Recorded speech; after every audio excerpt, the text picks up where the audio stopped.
सुरू.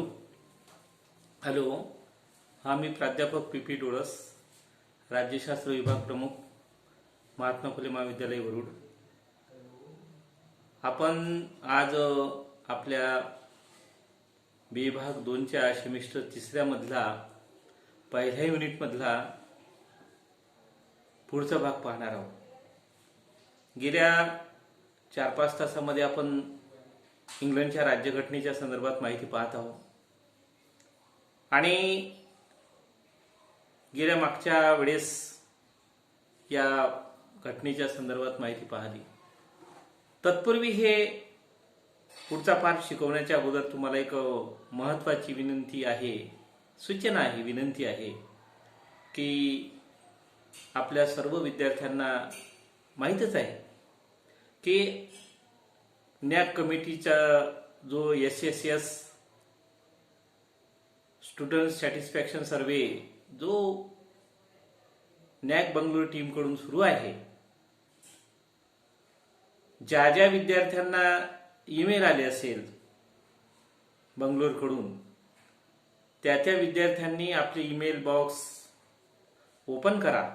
ओपन होत नसेल तर महाविद्यालयातील कोणत्याही प्राध्यापकाशी संपर्क साधा आणि तो संपर्क साधून आपला ईमेल बॉक्स उघडून आणि आपल्याला ईमेल आला का तो पाहणे आणि ती प्रश्नावली भरणे आणि ती प्रश्नावली भरून सेंड करणे. जर तुम्हाला शक्य नसेल तर महाविद्यालयात येऊन कोणत्याही प्राध्यापकाकडून ते समजावून घेऊन आणि नंतर ती माहिती भरून सेंड करून पाठवणे नितांत गरजेचं आहे, आवश्यक आहे. कारण का आपल्या या सर्वेमुळं किंवा आपण जे पाठवलेल्या याच्यामुळं का आपल्या महाविद्यालयाचा फायदा होईल आणि सर्वांचा, तुमचा, आमचा सर्वांचाच एक ते महत्त्वपूर्ण अशा प्रकारचा भाग आहे. तरी कृपा करून सर्व विद्यार्थ्यांनी ज्यांना ज्यांना ईमेल आला असेल, नाही आला असेल तर आपला ईमेल बॉक्स उघडा, पहा. आला असेल तर त्याला कशा पद्धतीनं काय करायचं, काय नाही करायचं हे सर्व तुम्हाला सांगितलं आहे. याही व्यतिरिक्त जर काही कळत नसेल तर तुम्ही महाविद्यालयातील कोणत्याही प्राध्यापकाशी संपर्क साधून त्या प्रश्नांची उत्तरं व्यवस्थित रीतीनं मांडून आणि आपण तो सेंड करावा. आणि कृपा करून या सर्व गोष्टीसाठी आम्हाला आणि महाविद्यालयाला आपण सहकार्य कराल ही सर्वांसाठी अपेक्षा आहे. प्रत्येकाने रोज सकाळी 9-10 वाजता आणि संध्याकाळी 5-7 वाजता आपला ईमेल बॉक्स उघडा. आपल्याला ईमेल आला का तो पहा, रोज पहा. जवळजवळ 15 दिवसपर्यंत आपल्याला, म्हणजे जवळजवळ 30-31 तारखेपर्यंत तो पाहता येते. तर तशा प्रकारचं तुम्ही पाहिला तर तुम्हाला, आम्हाला आणि सर्व महाविद्यालयाला याची चांगल्या प्रकारे मदत होईल. ही एक अत्यंत महत्त्वपूर्ण अशा स्वरूपाची सूचना मी महाविद्यालयातर्फे, माझ्यातर्फे, प्राचार्यातर्फे, सर्वांतर्फे या ठिकाणी करत आहोत. तुम्ही या सर्व गोष्टीला योग्य रीतीनं प्रतिसाद द्याल ही आमची अपेक्षा या ठिकाणी मी बाळगतो आणि ही अपेक्षा बाळगून मी आपल्या पुढील आपल्या अभ्यासक्रमाच्या कार्यप्रणालीला सुरुवात करतो. पहा, आपण तुम्हाला मी सांगितलं की आपण इंग्लंडच्या राज्यघटनेच्या संदर्भात युनिट क्रमांक 1 पाहत आहोत आणि त्या युनिटमध्ये आता जसं मला बरेचसे विद्यार्थी भेटले, फोन आले, बोलले, तुम्ही बोलता, पण आता आपला डायरेक्ट कम्युनिकेशन होत नसल्यामुळं तुम्हाला जी अडचण आहे का बा नोट्स पाहिजे, अशा बऱ्याचशा विद्यार्थ्यांनी नोट्सची मागणी केली. आणि नोट्स बरोबर आहे, कारण का मार्केटमध्ये नोट्स नाही आणि आम्ही नोट्स दरवर्षी आपण देतो. परंतु काय आहे की नोट्स आता हे शिकवणे आणि तुम्हाला जर मी इथून नोट्स सांगितल्या किंवा याच्यावर जरी पाठवल्या, आपल्या ईमेलवर जरी पाठवल्या किंवा आपल्या व्हॉट्सअपवर जरी पाठवल्या तर त्याच्याकडून काढणं, लिहिणं ह्या साऱ्या गोष्टी अनेक अडचणीच्या आहेत. आता केवळ आणि केवळ फक्त आपण मी जे सांगतो तेवढं फक्त थोडंसं कान देऊन आणि आपला कागद पेन घेऊन काही नोट्स काढा आणि त्या नोट्स तुम्ही पहा, फक्त त्याच्याकडे लक्ष द्या. आणि जेव्हा आपल्या महाविद्यालय आता हे ॲडमिशन वगैरे झाल्यानंतर तुम्ही जेव्हा याल तर याच्या संपूर्ण नोट्स मी तुम्हाला झेरॉक्स करून देईल आणि ते तुम्हाला अभ्यासक्रमासाठी पुढे चांगल्या प्रकारे उपयोग होईल की कोणत्याच प्रकारची अडचण येणार नाही. याची अडचण यासाठी येणार नाही का नोट्स देणं, कारण का तुम्हाला अभ्यास कसा करावा ही आमच्या समोर प्रश्न आहे, तर तुम्ही त्या नोट्सशिवाय तर अभ्यास कोणी करू शकत नाही. सांगितलेलं एवढं काही आपल्या सर्वच सर्व डोक्यामध्ये राहीलच हे काही शाश्वती नसतेच.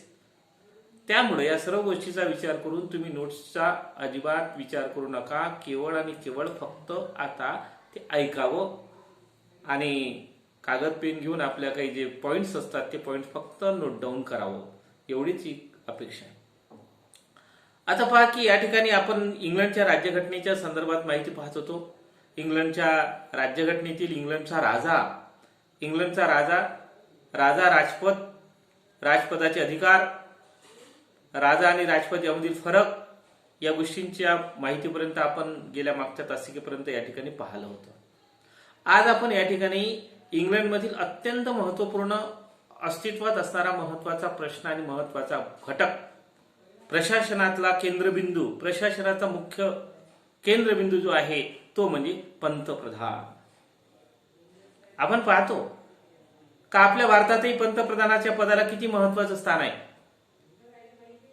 आपल्या भारताची राज्यघटना लिहित असताना आपण म्हटलं जातं की बऱ्याचशा इंग्लंडच्या राज्यघटनेतील बऱ्याचशा भागांचा आपल्या भारतीय राज्यघटनेवर मोठ्या प्रमाणात प्रभाव अस्तित्वात असल्याचं दिसते.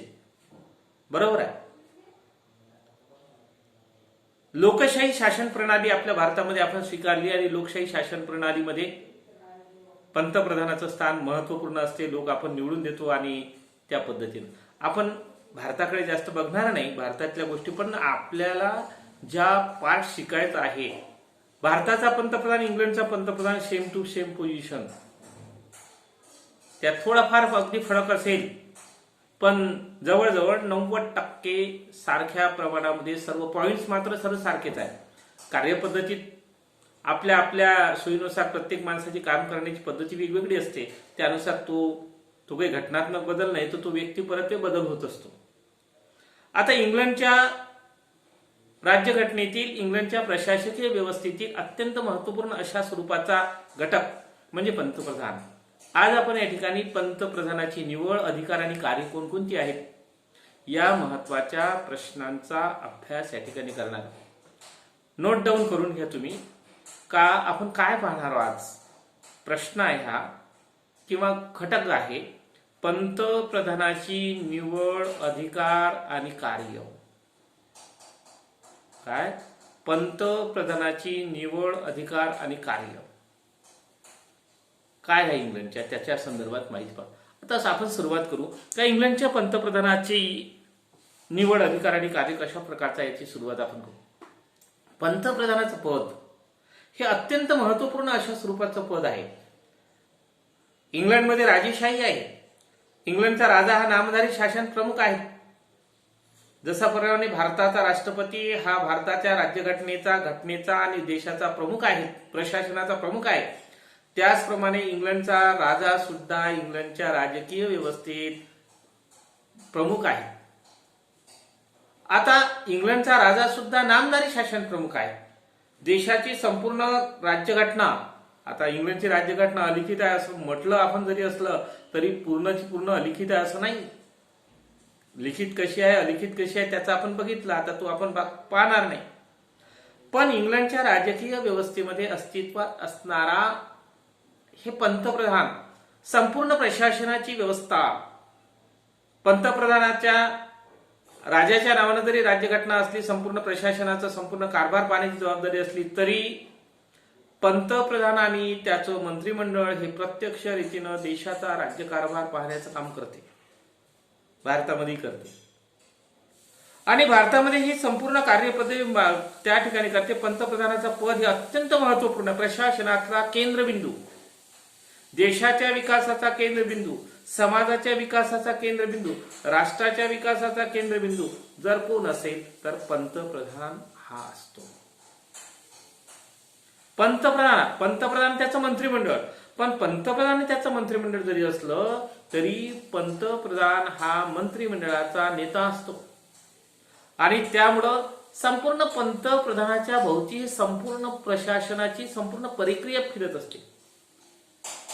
आपण आपल्या भारतातही बघतो पहा, प्रत्येक गोष्टीमध्ये राज्याचे राज्यकर्ते, मंत्रिमंडळातला मंत्री पंतप्रधानाचं नाव पहिल्यांदा घेते.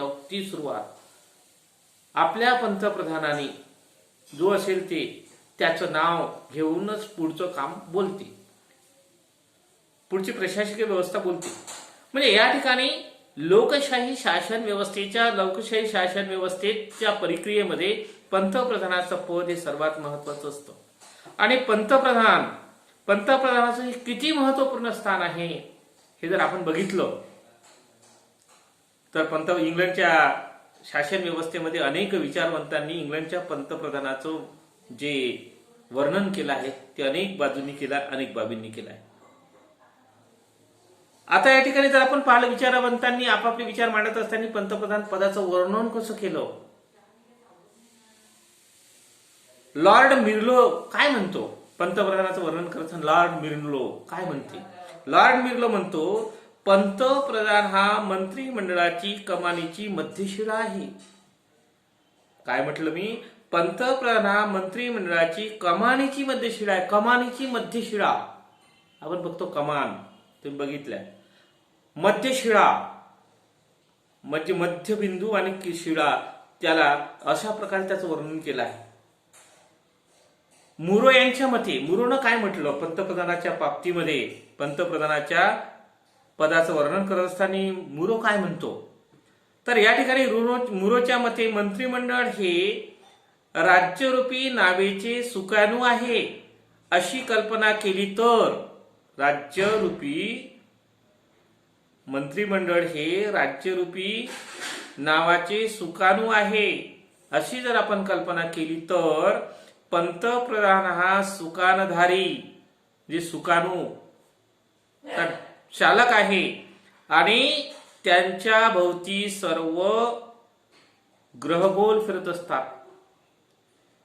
ज्याप्रमाणे ग्रहगोल फिरत असतात, ज्याप्रमाणे अशा प्रकारची सूर्यमाला जी आहे, सूर्यमाला, या सूर्यमालेमध्ये जसे ग्रहगोल फिरत असतात त्याचप्रमाणे या ठिकाणी पंतप्रधानाच्या भोवती संपूर्ण मंत्रिमंडळ फिरत असते, संपूर्ण कार्य फिरत असते.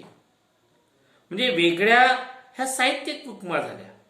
म्हणजे या सर्व गोष्टीवरून आपण काय कल्पना करू शकतो का पंतप्रधानाचं किती महत्वाचं पद आहे, हेच त्यामागे सांगण्याचा मुख्य हेतू आणि उद्दिष्ट आहे. आपण प्रत्यक्ष दररोज दैनंदिन व्यवस्थेमध्ये त्याचा अनुभव घेतो. आणि आता पंतप्रधानाची नियुक्ती कशी केली जाते? आता हे पंतप्रधानाचं मी वर्णन केलं, पंतप्रधानाची नियुक्ती कशी केली जाते? पंतप्रधानाची नियुक्ती आणि निवड कशी होती? पंतप्रधानाची निवड आणि नियुक्ती ही भारताच्या पंतप्रधानाची जशी होती तशी इंग्लंडमध्ये होती. आता कशी होती? आता या ठिकाणी घटनेनुसार इंग्लंडचा राजा हा पंतप्रधानाची निवड करतो.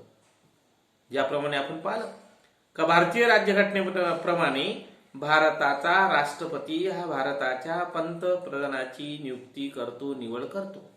हा झाला घटनात्मक भाग. आता त्याचा व्यावहारिक कशा प्रकारचा आहे? आता व्यावहारिक कसा आहे?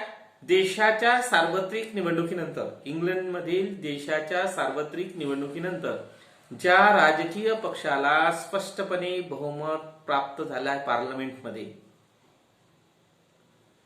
त्या पक्षाच्या नेत्याला राजा हा पंतप्रधान म्हणून निमंत्रित करतो.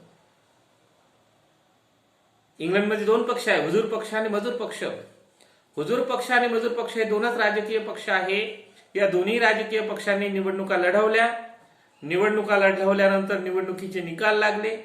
निवडणुकीचे निकाल लागल्यानंतर ज्या राजकीय पक्षाला स्पष्टपणे बहुमत, 2/3 बहुमत प्राप्त झालं असेल, अशा राजकीय पक्षाच्या नेत्याला पंतप्रधान म्हणून राजा निमंत्रित करतो. म्हणजे तो एक सिम्बॉल आहे. तर तशा प्रकारची एक व्यवस्था आहे, राजाने निमंत्रित करावं. आता त्या अगोदर काय होते? मंत्रिमंडळात त्या सर्व जेवढे लोक निवडून येतात राजकीय पक्षाचे, बहुमत प्राप्त झालं त्याचे एकत्रित येतात. एकत्रित आल्यानंतर त्या सर्व निवडून आले सभासदांची बैठक होती. बैठक झाल्यानंतर त्याचा एक नेता निवडला जातो. अगोदरच निवडलेला असतो, पण ते फॉर्मॅलिटी असतं. सर्व नेता निवडला जातो. नेता निवडल्यानंतर ते राजाला कळवलं जाते. राजाला कळवल्यानंतर राजा त्या संबंधित व्यक्ती जे नेता निवडला असेल त्या व्यक्तीला पंतप्रधान म्हणून निमंत्रित करतो. आता पंतप्रधान निवडीच्या बाबतीमध्ये काहीतरी थोडं काही या ठिकाणी संकेत आहे. इंग्लंडच्या राजकीय संकेत आहे. काय संकेत आहे? आता संकेत असा आहे, पहिला संकेत का पंतप्रधान हा हाऊस ऑफ कॉमनचा सभासद असावा. पंतप्रधान हा हाऊस ऑफ कॉमनचा सभासद असावा. आपल्या भारतामध्ये संसदेचा सभासद असावा असं म्हटलं जाते. संसदेच्या 2 सभागृहापैकी कोणत्याही सभागृहाचा. पण इंग्लंडमध्ये काय म्हटलं? इंग्लंडमध्ये म्हटलं आहे इंग्लंडच्या हाऊस ऑफ कॉमनचा सभासद असावा. तिथे तो हाऊस ऑफ कॉमन आणि हाऊस ऑफ लॉर्ड. पण हाऊस ऑफ लॉर्डचा सभासदाला पंतप्रधान होता येत नाही. म्हणजे या ठिकाणी आता असं जर पाहिलं तर या ठिकाणी लॉर्ड सभागृहाचा जर एखाद्या व्यक्तीला असं वाटलं का आता तो जे बहुमतात आलेलं सारखं जे पक्ष आहे त्या पक्षाचा नेता निवडून आलेल्या सदस्यांपैकी नेताने निवडता दुसराच निवडला, लॉर्ड सभेतला निवडला, त्या लॉर्ड सभेच्या सभागृहाच्या सदस्यत्व पदाचा त्याला राजीनामा देतात. आणि राजीनामा देऊन मग इकडचा तो होतो. आणि मग दुसरं काय, त्याला 6 महिन्याच्या आत कॉमन सभागृहाचा सदस्य होणं गरजेचं असते, आवश्यक असते. आणि म्हणजेच या ठिकाणी आपल्याला दिसते का हाऊस ऑफ कॉमन मध्ये ज्या पक्षाला स्पष्ट बहुमत असेल त्या पक्षाचा नेता हा त्या ठिकाणी पंतप्रधान म्हणून या ठिकाणी राजा निमंत्रित करतो. आणि हे जे सिंबॉल आहे त्या सिंबॉलच्या आधारावर या सर्व बाबी या ठिकाणी होत असल्याचं आपल्याला दिसतं. म्हणजेच पंतप्रधानाची नियुक्ती ज्या घटक बाजू सांगितल्या मी त्या आधारावर पंतप्रधानाची नियुक्ती राजा या ठिकाणी करतो. राजा नियुक्ती करतो. हे फॉर्मॅलिटीज आहे, घटनात्मक बाब आहे आणि त्यात सर्व पद्धतीच्या दृष्टिकोनातून या ठिकाणी सर्व चालतं.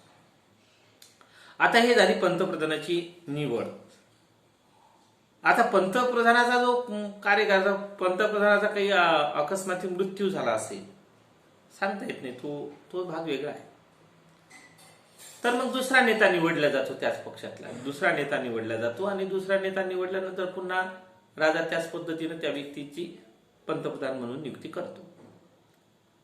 आता या नियुक्तीपर्यंतचा भाग या ठिकाणी आपण संपविला. या ठिकाणी आपण तो पार्ट संपला. आता पुढचा पार्ट येतो, पंतप्रधानाची निवड झाली. आता पंतप्रधानाचे अधिकार आणि कार्य काय आहे? पंतप्रधानाचे अधिकार आणि कार्य आपण पाहतो का पंतप्रधानाचे अधिकार आणि कार्य अत्यंत महत्वपूर्ण अशा प्रकार.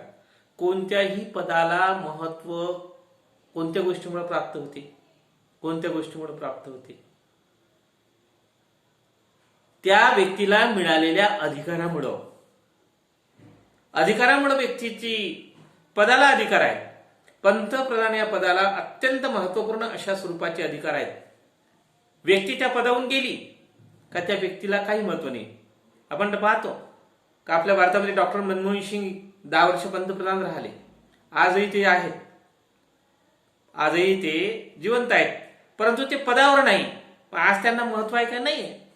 आज नरेंद्र मोदी पंतप्रधान आहे आणि नरेंद्र मोदी पंतप्रधान त्यांना महत्व आहे. गुजरातचे मुख्यमंत्री होते तेव्हा तेवढं महत्व नव्हतं, आता तेवढं महत्व आहे.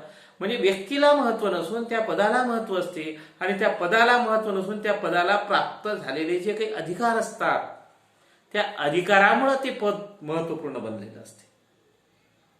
अशा या पंतप्रधानाची कार्य कोणकोणती आहेत? पंतप्रधानाचे अधिकार कोणते आहेत? आपल्याला दैनंदिन व्यवस्थेमध्ये पंतप्रधानाचे अधिकार काय आहे ते आपण पाहतो, पण ते ओबळधोबळ स्वरूपाचे असतात. कोणाला विचारलं पंतप्रधानाचे अधिकार आणि कार्य सांगा तर पंतप्रधान तो असा ओबळधोबळ सांगेल. पण आपल्याला ओबळधोबळ स्वरूपाच्या कोणत्याही कार्याचं पाहायचं नाही. आपल्याला पद्धतशीर, शास्त्रशुद्ध, वैज्ञानिक पद्धतीनुसार त्याची कशी कशी मांडणी आहे, त्याची कशी कशी आहे त्या पद्धतीने आपल्याला या ठिकाणी बघायचं आहे. सर्वात महत्वाचं पंतप्रधानाचं सर्वात महत्वाचं पहिलं कार्य काय असेल? काय असते आपण बघितलं, डोळ्यानं पाहिलं. पंतप्रधानाचं सर्वात महत्वाचं पहिलं कार्य आहे मंत्रिमंडळाची निर्मिती करणं. भारतामध्ये तेच आहे, इंग्लंडमध्ये तेच आहे. मंत्रिमंडळाची निर्मिती करणे. पंतप्रधानाची निवड झाल्याबरोबर पंतप्रधानाचं सर्वात महत्वाचं पहिलं कार्य ही मंत्रिमंडळाची निर्मिती करणं. आणि मंत्रिमंडळाची निर्मिती करत असताना आपल्या मंत्रिमंडळाची म्हणजे आपल्या सहकारी मंत्रिमंडळातील मंत्र्यांची नियुक्ती करण्याचं काम त्या ठिकाणी केलं जाते. ही मंत्रिमंडळाची नियुक्ती करत असताना पंतप्रधानाला काही संकेत आहेत, ते संकेत पाळून ते मंत्रिमंडळाची निर्मिती करते. आपल्याच राजकीय पक्षातले जे आपला राजकीय पक्ष, ज्याचा जो पक्ष असेल, इंग्लंडमध्ये हुजूर पक्ष आणि मजूर पक्ष, ज्या पक्षाचं सरकार, ज्या पक्षाला बहुमत प्राप्त झालं असेल त्या पक्षाचं मंत्रिमंडळ तयार होते आणि आपल्याच राजकीय पक्षातील लोकांना मंत्रिमंडळात स्थान देण्याचं काम पंतप्रधान करतो. आणि पंतप्रधान मंत्रिमंडळामध्ये कोणत्याही व्यक्तीला घेत नाही, कारण का मंत्रिमंडळाच्या भरोशावर, पंतप्रधानाच्या देशाचा विकास, समाजाचा विकास, राष्ट्राचा विकास आणि पक्षाची कार्यपद्धती, पक्षाचा आपला संपूर्ण कार्य आणि पुढे निवडून येण्यासाठी आवश्यक असणारी गोष्टी ह्या जरुरी असतील. त्यासाठी पंतप्रधान मंत्रिमंडळाची निर्मिती करत असताना एवढंच आहे, संकेत काय आहे, सर्वात महत्वाचा पहिला संकेत आहे का तो संसदेचा सभासद असावा.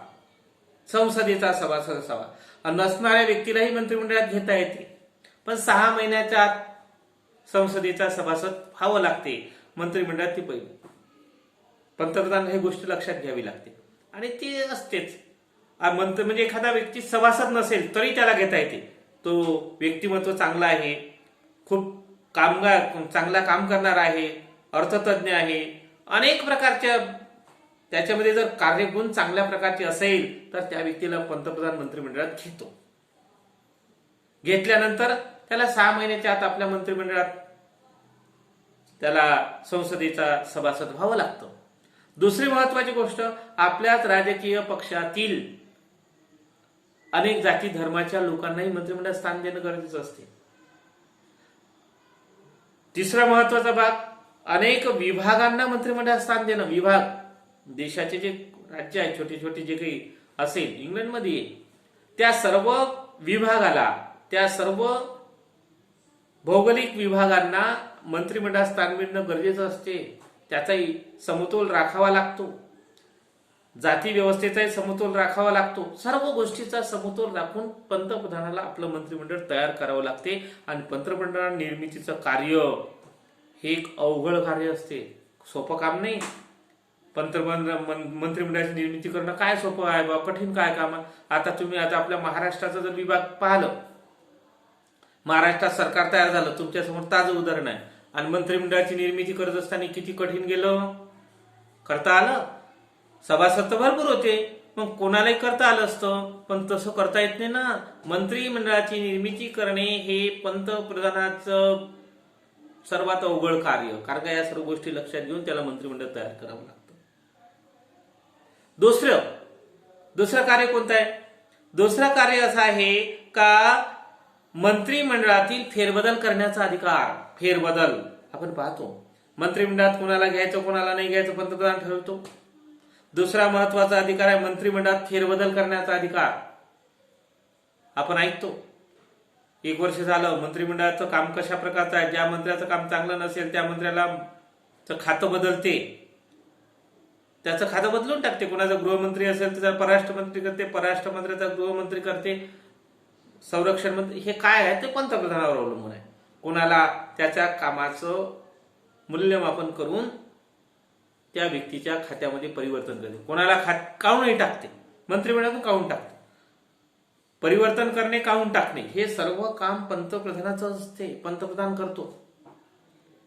तिसरा महत्वाचा अधिकार आहे, शासनाप्रमाणेच पक्षाचंही नेतृत्व त्याच्याकडे असते. शासनाचा तर नेता आहेच, पंतप्रधान हा शासनाचा नेता आहे आणि पंतप्रधान हा शासनाचा नेता आहे, त्याचप्रमाणे तो पक्षाचा नेता आहे. आपण आपल्या भारतात पाहतो, इंग्लंडमध्ये आपण इंग्लंडची राज्यघटना बघत आहोत, आपण भारताचं उदाहरण नेहमी असं देतो का आपल्याला हे प्रत्यक्ष दिसते, तिथलं आपण पाहत नाही. सारखं सेम परिस्थिती आहे. त्याच्यामुळं या ठिकाणी आपण भारताचं उदाहरण जास्त देतो, कारण का तुमच्या नजरेसमोर भारताचा पंतप्रधान आहे. शासन पक्षाचा म्हणजे पक्ष जो आहे, ज्या पक्षाचा तो नेता असेल, ज्या पक्षाचा तो असेल, पण माझ्या पक्षाचं मी हे काम करत आहे, माझ्या पक्षाने हे केलेलं आहे, मी हे करत आहोत, पक्ष तशा पद्धतीने काम करते.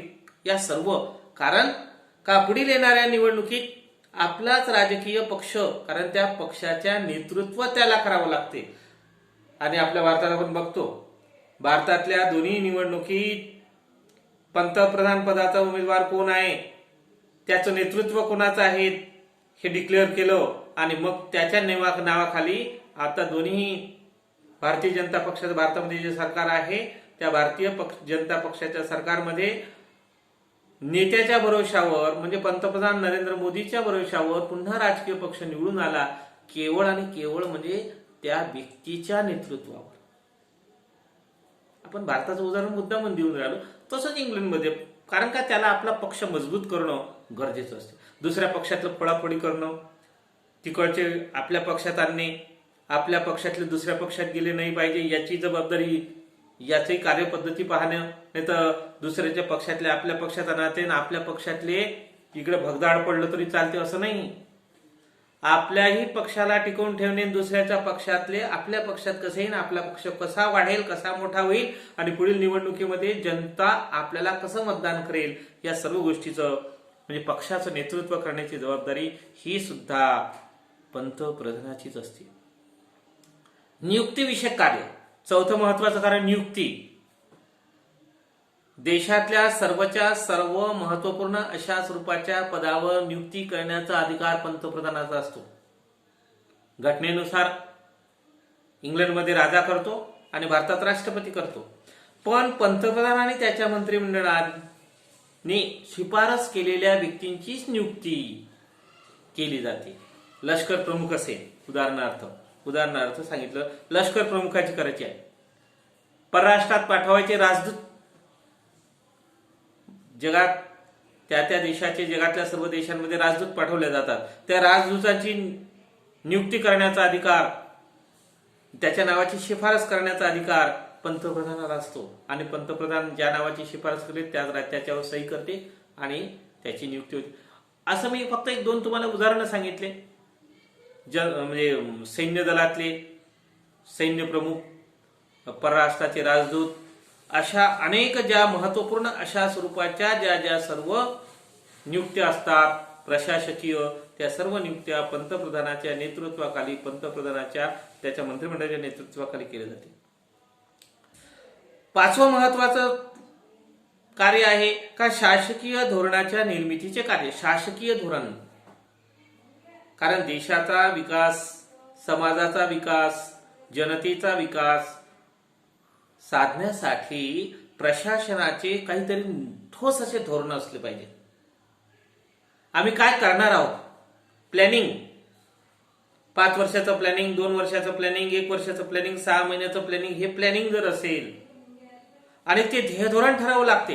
केवळ ध्येयधोरण ठरवून चालत नाही, तर ध्येयधोरण ठरवून त्याची अंमलबजावणी करण्याचं काम या महत्वपूर्ण अशा प्रकारचं केलं जाते. त्यानंतर 6वं पुढचं आहे शासनाच्या विविध खात्यांमध्ये समन्वय घडवून आणणं. समन्वय घडवून आणण्याचं काम सुद्धा पंतप्रधानाचं असते. अनेक खाते असतात, अनेक विभाग असतात.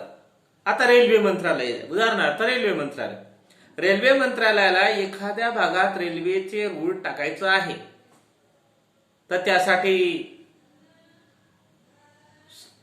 कोणाकोणाची गरज असेल, वन विभागाची मंजुरी घ्यावी लागते, पर्यावरण विभागाची मंजुरी घ्यावी लागते, महसूल विभागाची मंजुरी घ्यावी लागते, आर्थिक पैशाची म्हणजे अर्थसंकल्प पैशाचा जो आहे अर्थ मंत्रालय त्याची मंजुरी घ्या. म्हणजे अनेक विभागाच्या खात्यातून त्यासाठी त्या खात्याच्या समन्वय, नाही तर पर्यावरण विभाग वाढवते, महसूल विभाग धरण बांधायचं आहे. आता धरण बांधायचं जरी असलं तर धरण काय फक्त काय ते हवेत थोडी बांधलं जाईल. धरण बांधण्यासाठी जमिनीची गरज आहे, नदी अडवावी लागते. नदी अडल्यानंतर त्याच्यात जमीन बुडते. जमीनच बुडते असं नाही, तर त्याच्यामध्ये आपलं वृक्ष सुद्धा बुडतात. वन विभागाची परवा म्हणजे आणि अर्थ पैसाही पाहिजे. या सर्व याच्या समन्वय साधून त्याची परवानगी घेऊन ते काम करण्याचं काम म्हणून याला म्हटलं जाते का विविध खात्यांमध्ये समन्वय प्रस्थापित करण्याचे महत्वपूर्ण कार्य या पंतप्रधानाच्या माध्यमातून केलं जाते. 7वं महत्वाचं पुढचं हे कार्य आहे राजा आणि मंत्री यामधला दुवा. भारतात पंतप्रधान हा राष्ट्रपती आणि मंत्रिमंडळामधली दुवा असतो. इंग्लंडमध्ये राजा आणि मंत्रिमंडळ यामधला दुवा तो असतो. आपण पाहतो भारतामध्ये सुद्धा पंतप्रधानाने राष्ट्रपतीची भेट घेतली. इंग्लंडमध्ये सुद्धा इंग्लंडच्या पंतप्रधानानं राजाची भेट घेतली.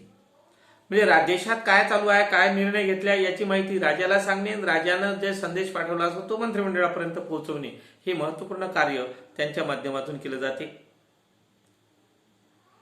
त्यानंतर 8वा महत्वाचा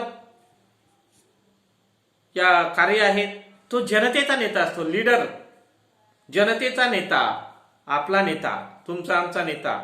आपला नेता जनतेचा नेता असतो. देशात शांततेच्या काळात आणि संकट काळात देशातील जनतेचे मनोधैर्य वाढवण्याचं काम केलं जाते.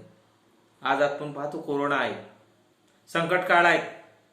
मनोधैर्य वाढवण्याचं काम आपल्या भारताचे पंतप्रधान, इंग्लंडचे पंतप्रधान, सर्व देशातले हे करतात का आपल्या या ठिकाणी त्या सुख आणि दुःख या दोन्ही याच्यामध्ये सहकार्य करण्याचं काम या टीव्हीच्या माध्यमातून, न्यूज चॅनल, रेडिओच्या माध्यमातून, या निरनिराळ्या माध्यमातून, प्रसारणाच्या माध्यमातून, वृत्तपत्राच्या माध्यमातून जनतेशी संवाद साधून त्यांच्या सुखदुःख जाणून घेण्याचं काम या ठिकाणी पंतप्रधानाच्या माध्यमातून केलं जाते.